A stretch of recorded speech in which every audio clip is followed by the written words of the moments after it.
Hello. Dans un futur plus ou moins proche, l'économie américaine s'est effondrée. Les taux de chômage atteignent des niveaux records et la criminalité devient incontrôlable. Les prisons sont maintenant gérées par des sociétés privées qui les utilisent à des fins lucratives. L'une d'elles, située sur Terminal Island, diffuse des combats de gladiateurs en direct où les détenus se battent jusqu'à la mort. Le nouveau Coliseum attire des millions de téléspectateurs, mais bientôt, ils s'ennuient et ils exigent toujours plus. Donc c'est là que la course à la mort naît. Les prisonniers prennent place dans des voitures qui ont été spécialement modifiées pour en faire des armes à tuer parfaites. Pour encore plus d'effet, la place du copilote est prise par de belles filles qui viennent d'une prison pour femmes voisines spécifiquement pour cette course. Bien sûr, très peu de gens passent la ligne d'arrivée, mais celui qui survit à ce hachoir à viande sur roue aura une chance de retrouver sa liberté. Deux voitures blindées et lourdement armées se précipitent sur la ligne d'arrivée de la course à la mort. La première voiture est conduite par le favori des fans, surnommé Frankenstein, qui porte un masque en cuir. Sa copilote, une fille nommée Case, éteint de toute urgence le feu à l'intérieur de la voiture après une nouvelle attaque. Elle conseille aux gars de se rendre ou la voiture va exploser.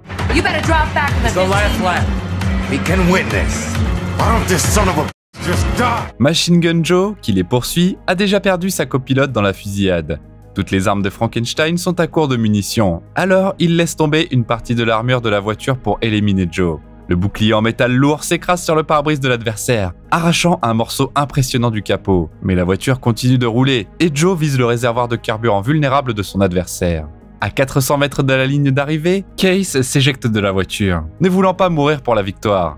Frank va jusqu'au bout. Une fusée fait exploser la voiture de Frankenstein, qui franchit la ligne d'arrivée. Le sort du vainqueur, qui est englouti dans les flammes, reste inconnu. Quelques jours plus tard, Jensen Ames passe sa journée de travail à l'acierie. Il a purgé sa peine et il vit maintenant une vie paisible avec sa famille. Le problème, c'est qu'il doit travailler encore plus dur pour nourrir sa famille. L'usine ferme et les patrons ne paieront pas l'intégralité de leur salaire aux employés.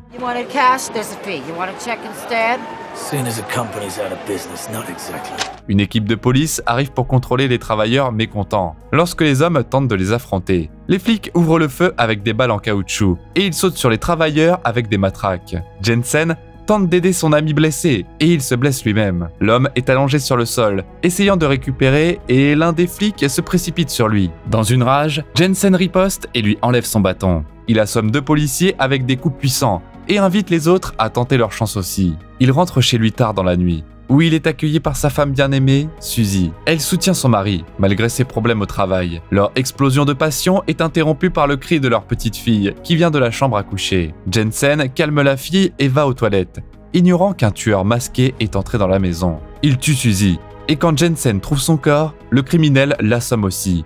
Avant de partir, l'agresseur met un couteau de cuisine dans la main de l'homme et il fait un geste de tir. Jensen est ensuite retrouvé par la police et accusé de meurtre de sa femme. 6 mois plus tard, un jour de pluie, Jensen est emmené dans la prison de Terminal Island pour purger sa peine. Un garde nommé Ulrich inspecte le nouveau venu, puis il l'arrose d'eau glacée à partir d'un tuyau. Puis un autre gardien lui donne quelques coups douloureux pour que le prisonnier sache dans quel genre d'endroit il s'est retrouvé. Les compagnons de cellule de Jensen ne sont clairement pas des anges non plus.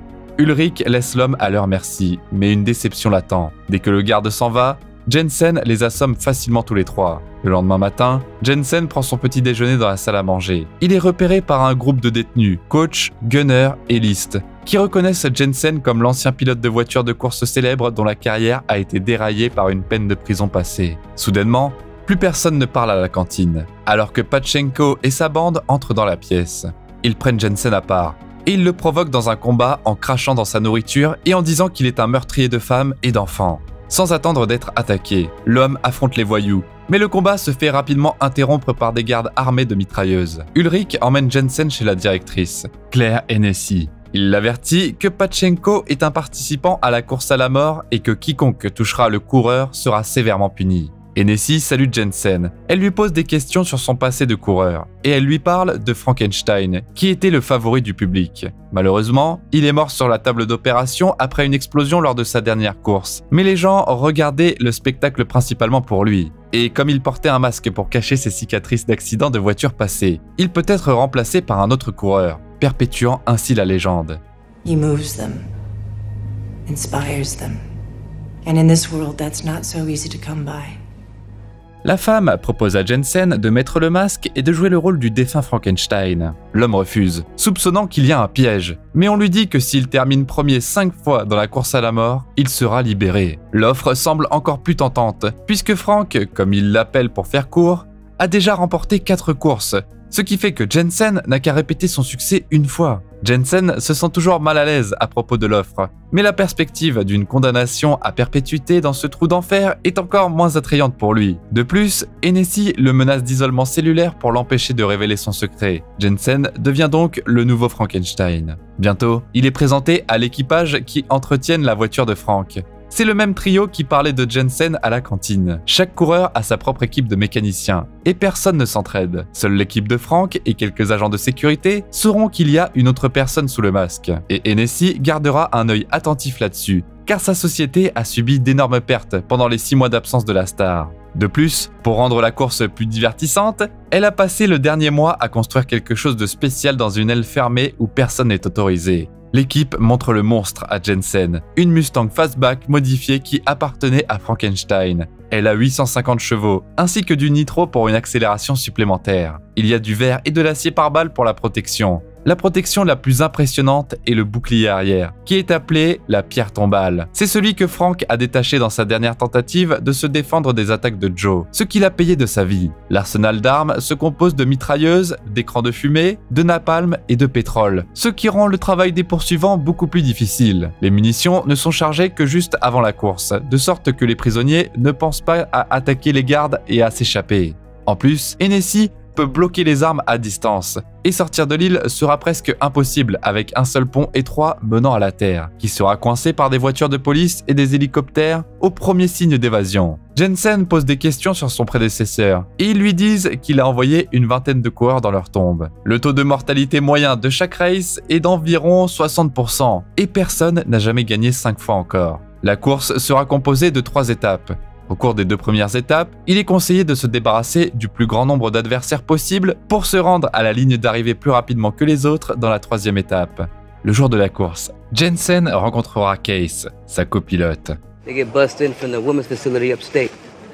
It's all about ratings, fast cars, pretty women. L'exception est Machine Gun Joe, qui se fait jumeler avec des hommes. Ses copilotes meurent comme des mouches et les filles sont gardées pour d'autres coureurs. List parle également à Jensen des autres concurrents forts qu'il devrait être en mesure de reconnaître. 14K, l'héritier d'un gangster chinois et diplômé d'une prestigieuse université. Hector Grimm, un psychopathe clinique qui vénère Hennessy comme l'incarnation de la déesse indienne de la mort. Pachenko, chef de la confrérie aryenne. Et Travis Colt, une ancienne superstar de NASCAR au tempérament désagréable, qui a foncé dans une foule de gens, complètement ivres. Leur conversation est soudainement interrompue par Joe et son équipage. Ils ont entendu dire que Frank ne se rendait pas à la course à cause de ses blessures, et ils viennent se renseigner sur la recrue, que Coach présente comme le nouveau mécanicien. Joe tente de parler à Jensen, et il laisse un message pour Frankenstein, menaçant de terminer ce qu'il a commencé. Hennessy est doué pour garder des secrets, et le coureur n'a vraiment aucune idée qu'il a déjà envoyé son rival de longue date dans l'au-delà. Au même moment, une voiture fait venir plusieurs détenus qui ont été autorisés à travailler à l'extérieur de la prison.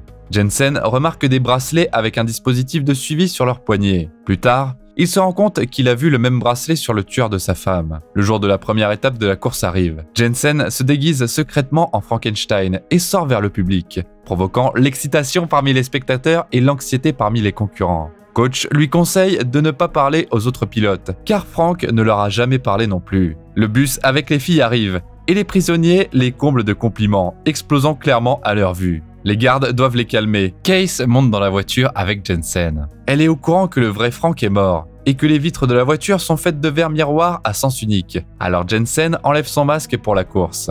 Better looking than the last Frank. A few crashes to change that.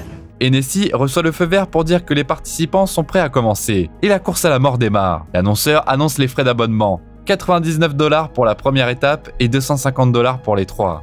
Le directeur espère atteindre 45 millions de téléspectateurs aujourd'hui. Je te laisse faire le calcul des bénéfices. Jensen demande à Case pourquoi elle est en prison, et elle avoue qu'elle a tué un policier. Mais elle ne l'a pas tué pour la façon dont il faisait son travail. Il est mort parce qu'il était un mari horrible. L'entraîneur parle au coureur à la radio. Et il avertit que Hennessy bloque les armes de tout le monde jusqu'au deuxième tour. Et il y en aura 3 au total. La course commence. Et les voitures tueuses se précipitent en avant, essayant de se pousser hors de la piste. Jensen se fait retourner, mais il gère parfaitement la voiture et il récupère rapidement sans perdre trop de vitesse.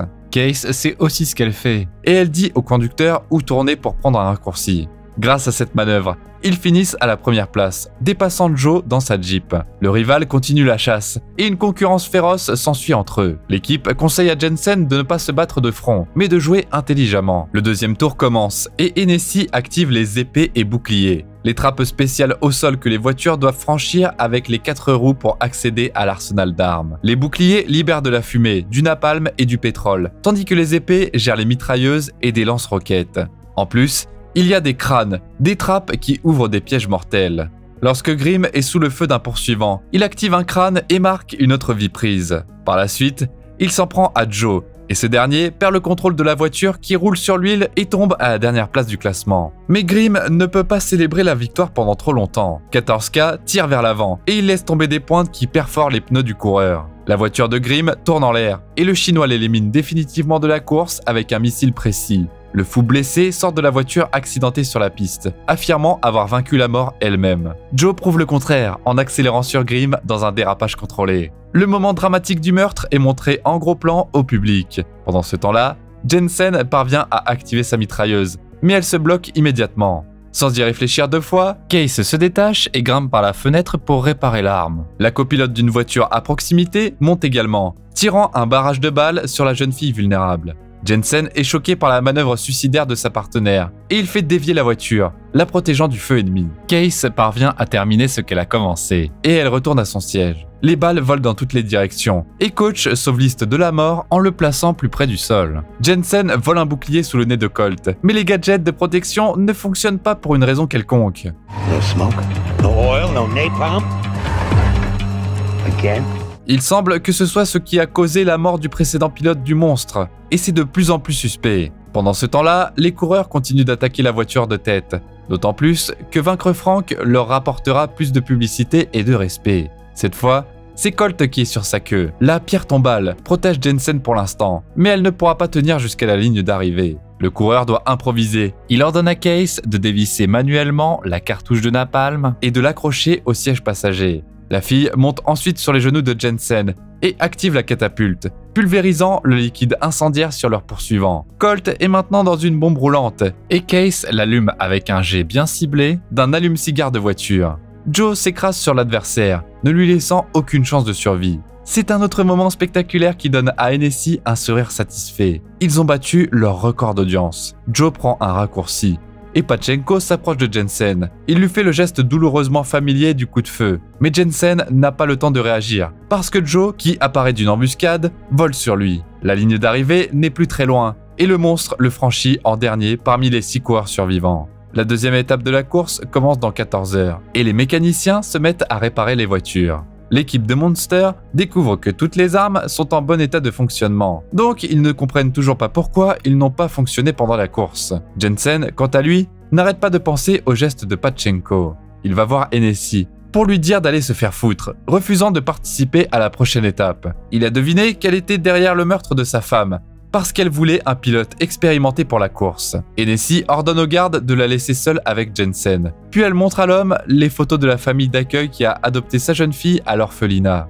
Jensen doit jouer le jeu, s'il veut avoir une chance de la revoir. De plus, il est impatient de se venger de Pachenko, donc il accepte de continuer la course. Jensen s'en va, prenant la photo de sa fille, arrachant le visage du père adoptif.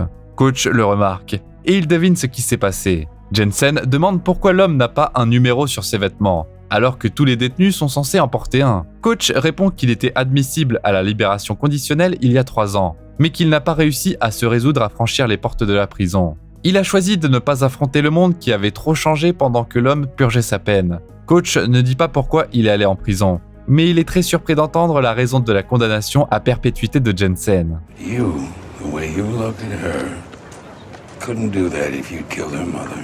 Jensen laisse entendre que le gars a raison et que tout a été orchestré par Hennessy qui cherchait un nouveau Frankenstein. Plus tard dans la nuit, Joe met de nouvelles cicatrices sur son visage, marquant ainsi le conducteur qui l'a tué. Jensen et List travaillent sur la voiture quand Pachenko passe devant eux.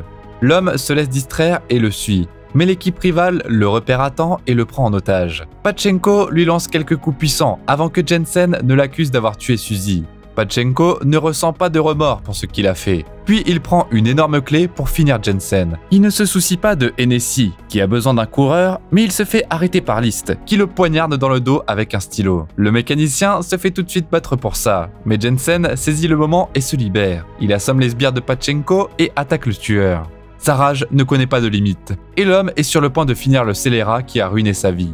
Mais Pachenko avoue que c'est Hennessy et Ulrich qui l'ont forcé à commettre le crime. Il supplie de ne pas le tuer. Mais Jensen ne s'en soucie plus et prend une énorme pipe. Pachenko se fait sauver par Ulrich, qui immobilise Jensen avec un pistolet paralysant. Le lendemain, avant la deuxième étape, Pachenko taquine à nouveau Jensen avec le geste du tueur. Cette fois, le coureur ne tombe pas dans la provocation. Il laisse les 5 rivaux conduire loin devant et il entre dans un tunnel pour interroger Case. Si elle lui ment, Jensen menace d'éjecter la jeune fille directement dans le plafond du bâtiment. Il veut savoir quel rôle la jeune fille a joué dans la mort de Frank. Case avoue que c'est elle qui avait bloqué l'arme. I didn't kill him. He wouldn't quit. I just wanted to make sure he didn't win. Hennessy a promis de libérer la jeune fille si elle empêchait Frank de remporter sa 5e victoire. Et à la course d'hier soir, Case avait pour mission de retenir Jensen aussi, pour garder le suspense. Le pilote est satisfait des réponses et accélère, rattrapant facilement ses rivaux. Il retourne la voiture de Joe, pour qu'il ne soit pas entre ses pattes pendant que Jensen en finit avec Pachenko, une fois pour toutes. Ulrich et Hennessy attendent avec impatience le spectacle. Jensen ignore les conseils de l'équipe, et il active l'arsenal offensif sur le capot, bien qu'il soit devant Pachenko. Mais Jensen a bien réfléchi et fait demi-tour pour attaquer son adversaire, continuant en marche arrière. Il se retourne soudainement et souffle de la fumée sur le visage de l'ennemi, le faisant voler dans une barrière de béton. Pachenko, blessé, sort du véhicule renversé, et Jensen arrête la voiture, malgré la course, pour lui briser le cou devant des millions de téléspectateurs. Joe veut s'attaquer à son rival vulnérable, et son copilote fait une erreur, et Joe le jette en plein milieu de la piste. Le nouveau compagnon se fait pousser dans le siège du passager maudit contre sa volonté. Hennessy décide que c'est le bon moment pour révéler la surprise qu'elle a préparée pendant tout ce temps. Un énorme camion-citerne appelé Dreadnought. Il rattrape rapidement les pilotes, tuant 2 personnes avec une volée d'armes puissantes. Le camion profite de sorties inaccessibles aux autres conducteurs, pour toujours rester en bonne position pour attaquer. Le Dreadnought s'accroche à la voiture de 14K, tuant la copilote, puis le conducteur lui-même avec un coup de feu de la tourelle du char. Les seuls qui restent en vie sont Joe et Jensen, et ce dernier décide de joindre ses forces à celles de son rival pour rester en vie. Avec l'aide de son équipe, il contacte le gars à la radio, et il serre le Dreadnought entre leurs voitures. Pour faire ça, ils doivent sacrifier un autre copilote de Joe, après quoi les coureurs activent la trappe du crâne en roulant dessus des 2 côtés en même temps. Le piège émerge juste devant le camion. Avec un bruit assourdissant, le Dreadnought est déchiré en morceaux et explose. La deuxième étape de la course est terminée, et maintenant, il ne reste plus qu'un duel entre Jensen et Joe. Les rivaux se rencontrent à l'atelier, et Joe remarque que la voix du mécanicien est étrangement similaire à celle de Frank. Il découvre qui se cache derrière le masque. Au même moment, Ulrich et Hennessy discutent du fait que Jensen est dangereux pour eux, et ils décident d'en finir avec lui. Frankenstein ne doit pas gagner sa 5e course, et il est temps de passer son masque au prochain heureux élu. Pour faire ça, Ulrich pose une bombe sous la voiture de Jensen, pendant que Hennessy distrait tout le monde avec un speech pompeux, disant que la course à la mort est la seule chose à quoi les prisonniers peuvent encore servir dans leur vie. Jensen et Joe réalisent qu'ils se font manipuler et qu'ils n'auront pas le droit d'être libérés. De retour à l'atelier, Jensen et Coach réfléchissent à un plan, et ils veulent déjouer le plan de la directrice impitoyable, alors qu'ils attachent un réservoir de carburant supplémentaire au monstre. Jensen va parler à Joe. Pendant que Jensen se change dans les vêtements de Frank, Hennessy lui rend visite pour lui remettre les papiers déjà signés qui lui accorderont la libération au cas où il gagnerait. Elle lui propose également de rester en prison et de continuer à courir sous le masque de Frankenstein. Naturellement, Jensen est impatient d'être libéré pour sa fille. Mais que faire si elle est mieux dans une famille d'accueil qu'avec un père qui a été accusé d'avoir tué sa mère? Are you really daddy material? Or deep down, are you something else? La manipulatrice rusée essaie de présenter cet acte de sacrifice de soi comme une démonstration d'amour paternel désintéressé. On dirait même que Jensen doute pendant une seconde. Peut-il être un père sensible et affectueux après tout ce qu'il a traversé? Il met les papiers dans sa poche et se dirige vers la voiture. Case admet que Hennessy lui a ordonné d'arrêter Jensen à nouveau, mais que la fille ne lui obéira pas. Dès le début de la course, Ulrich prend le contrôle des trappes pour s'assurer que seul Joe puisse les utiliser. Joe ouvre le feu sur Jensen, transformant la pierre tombale en un tamis. Case éteint de toute urgence l'incendie qui éclate dans la voiture. Jensen décide de lancer la plaque de défense, maintenant inutile, sur le poursuivant, tout comme son prédécesseur l'a fait. Mais Joe esquive facilement le tour maintenant connu. Pour que la course dure plus longtemps, Hennessy laisse Jensen activer la trappe de défense. Mais Joe lance un missile dans le sol, le détruisant.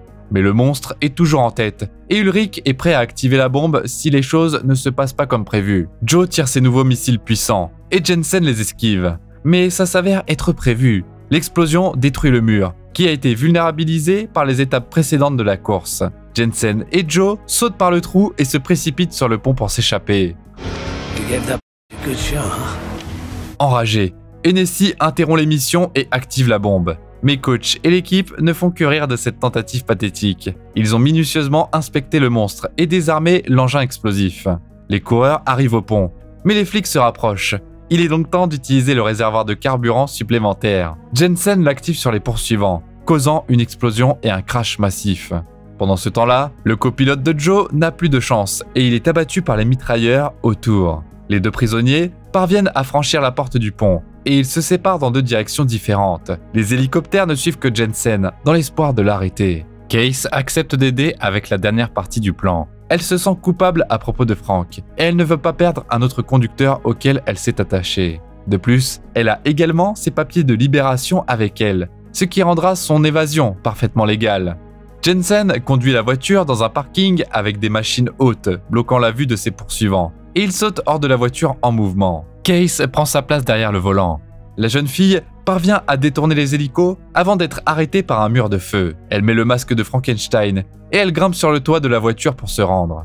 Tous les yeux sont rivés sur elle et les coureurs complètent leur évasion en montant dans une voiture de train de marchandises. Ils s'organisent pour se retrouver à Miami après que Jensen ait récupéré sa fille. Ulrich retourne à Hennessy et il rapporte avec joie que Frankenstein a été ramené et que le nombre de spectateurs de l'émission ont battu tous les records. En l'honneur de leur succès, quelqu'un a même envoyé un cadeau de félicitations au patron. Coach a pris sa revanche tant attendue. 6 mois plus tard, Joe et Jensen manipulent des voitures dans un atelier partagé. Ils ont commencé une nouvelle vie au Mexique, où ils reçoivent la visite de Case, qui a enfin obtenu sa libération. Jensen a retrouvé la garde de sa fille et il la présente à sa partenaire de course. Les cinéastes ont soigneusement travaillé sur les cascades pour les rendre aussi réalistes que possible. Il y avait vraiment une course à la mort sur le plateau. Aucune personne n'y a été blessée, mais de nombreuses voitures impressionnantes ont été endommagées. 34 voitures ont été utilisées dans le tournage, avec 85 mécaniciens automobiles travaillant dessus. Chacune des voitures a coûté $250 000 aux créateurs du film, et leur rééquipement et leur assemblage ont pris plus d'1 mois. Pour filmer les tirs, ils ont utilisé des munitions à blanc, totalisant au moins 4 tonnes de munitions. Comme toujours, tu peux retrouver le nom du film dans la description. En attendant, fais-nous savoir dans les commentaires si t'as compté combien de copilotes de Joe sont morts dans le film. N'oublie pas de t'abonner à la chaîne et de liker cette vidéo aussi pour qu'on puisse te raconter encore plein d'autres histoires.